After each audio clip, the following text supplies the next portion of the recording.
Hello and welcome to this video on scoliosis. So if we take a quick look at this picture, this is kind of what most people with hypermobility and fibromyalgia have in the realms of scoliosis. I haven't met a great many people who are pulled to the left hand side. For some reason it always seems to be the right hand side. Not too sure why, just seems to be the case. But looking at this picture, we've got the concave side, okay, the side which the spine is being pulled towards, and the convex side. Think of the convex side like the side of a circle, okay? For most people, this is what will be going on with their spines. Not to this degree, maybe a little tiny degree. There might be some people who it is to this degree, but for the most part, what we really want to be focusing on is relaxing the muscles, okay? Things like the multifidus. So if we have a look at the joint action of the multifidi, you see it does lateral flexion. And then if we come back and we have a look at this concave convex picture again, you'll see these muscles on the right hand side of the spine are pulling the spine laterally into lateral flexion. So what we want to do to address this is we want to relax these muscles. Remember, when we stretch, it doesn't really do a lot to tissue, but it does do a lot to nerves. It calms the nerves down. So if we can relax the nerves that are innervating these muscle tissues here, and then we start to work the other side. So remember, this side's too strong, this side is too weak. So we need to flip it. We need to stretch out these muscles, turn the nerves down, stop it being so active, lessen the muscle tone, and we need to start adding more muscle tone, more nerve innervation here, so that we can get back to that 50-50 balance instead of it being 70-30, okay? Easiest way to start with this is to test it. Feet hip widths apart, bend your knees, hand on hip. I always hit that light. Hand in the air and just go to one side. So for most people, stretching this right side is going to be a lot harder than stretching this left side, okay? If, however, your left side seems to be a lot tighter than the right side, then you're going to be the opposite of the picture we saw, okay? It is about stretching out that tight side, strengthening the side that we don't have much stretch on, the weak side. So keep in mind as well that a lot of this stuff is habitual, okay? When we are exercising and doing these, we're not going for sets and reps and how many times every week are we doing this. No, we're going to do them every day, a couple of times every day, 2-3 times. If you catch yourself not doing anything, go, okay, right, I'm going to put my hand there, I'm going to stretch out, I'm just going to take the power out of this muscle. Once you stretch and you take the power out of this muscle, you could grab something like a kettlebell. Now keep in mind, we've just stretched the right hand side, we need to strengthen the left hand side. So, kettlebell in the right hand, and we're laterally flexing to the left, because the weight is trying to pull us here, so we need to flex to our weak side so we can strengthen it, okay? So any stretching we do, we're going to stretch the right side and we're going to strengthen the left side. Obviously, if your concave side isn't the right side, you need to do the reverse, okay? So like I said, you can find that out by stretching and seeing which side is actually tighter than the other. So like I said, with these, we want to be doing things like this a couple of times a day, 2-3 times a day. We don't want to be stretching to cause pain, just slight discomfort.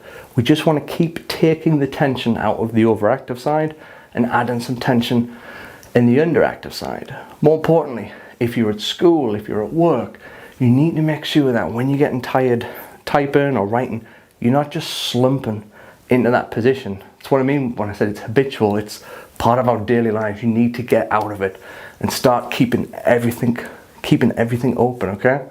Let's quickly run through a couple of different exercises we can do for this. One of the easiest ones we could do is to come down into a quadruped position. Put our hip towards the, say, a wall or a couch, something like that. And as long as the hip's touching the wall, we can come out and we can stretch all of this side. So if you were convex to, let's have a little think there, this does get confusing. If you were convexed on the right hand side, okay, so the spine would be leaning towards the left, you would feel it a lot right here. If you were like most people and it was the right side that was tighter, then the right hip against the wall and you coming to the left would yield the greatest stretch, okay? Remember, stretching, we want to just get a little pull on the tissue and we just want to stay here for about 2 minutes.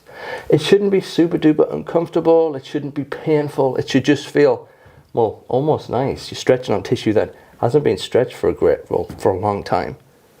So we're just stretching, we're giving it 2 minutes, just letting the nerves kind of turn down. Once we've done that, you can grab your kettlebell, your weight, shopping bag, and we strengthen the other side. For most people though, with the whole scoliosis thing going on, once you start to get pulled to one side, generally, not always, but most of the time, the lumbar spine can actually start to rotate, okay? Generally speaking, if you are being pulled to the right, the lumbar spine is going to start to rotate to the left, which means that your pelvis is going to start to turn to the left a little bit more, okay? You'll probably notice this if you lie down. You feel for what we call your ASIS, these sticky out hip bones. And if you're lying on the floor, you notice that the right one's a little bit higher, then you know for sure you're definitely getting twisted to the left.